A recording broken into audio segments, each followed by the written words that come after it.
Бүгінгі тәрбие сағатымыз 1 мамыр бірлік күні.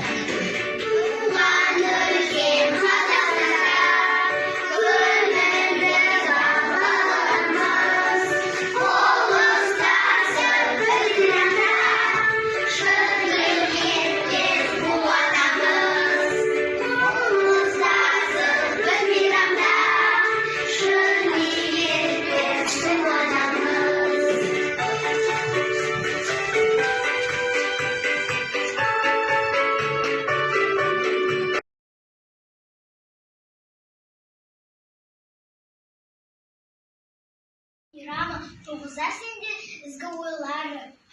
Татулық пенен бірлікті ынтымақ адам заты өзіңді сәнмен етіп тойлады. Бір-бірімізге өздерімен үждесін күнде біз мақсат ортақ бейбітшілік ұран болып, тату